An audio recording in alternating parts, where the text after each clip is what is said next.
ওগরে টাকা পয়সা দিতেছে, হাতে অস্ত্র নিতেছে। এখন মানুষ চায় শিক্ষাগত দিক বা টাকা। আমাদের শিক্ষা ব্যবস্থাটা রাজনৈতিক কেন্দ্রিক হয়ে গেছে।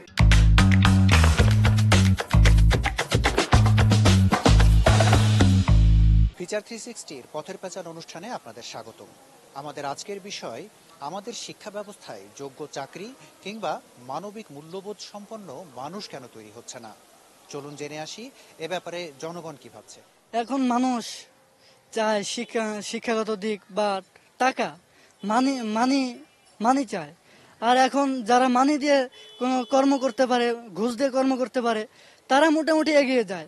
আর যারা আমাদের শিক্ষা ব্যবস্থাটা রাজনৈতিক কেন্দ্রিক হয়ে গেছে। কারণ এই যে গত বছরের যে শিক্ষা ব্যবস্থাটা ছিল দীপুমনির সময়, আমলিগের সময়, সেই শিক্ষা ব্যবস্থা এতটাই নগণ্য করে ফেলছিল যে আমাদের সারা বাংলাদেশের মানুষ একটা মূর্খের মতো অবস্থা হয়ে গেছিল।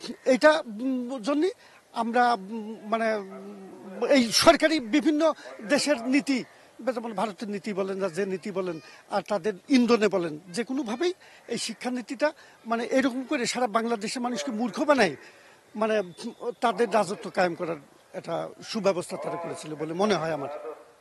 যারা এখন ভিতরে অনেক মামা খালু চাচারা আছে, ভাই আছে, বাবা আছে, তাদের ছেলেপেলেদের চাকরি হচ্ছে।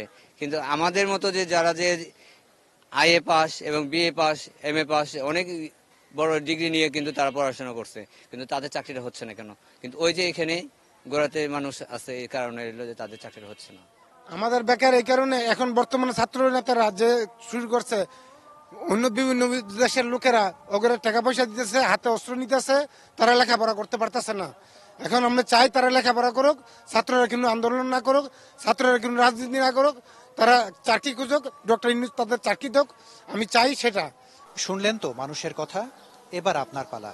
আমাদের কমেন্ট বক্সে লিখুন আপনার মতামত, আর লাইক, শেয়ার, কমেন্ট করে আমাদের সাথেই থাকুন। ধন্যবাদ।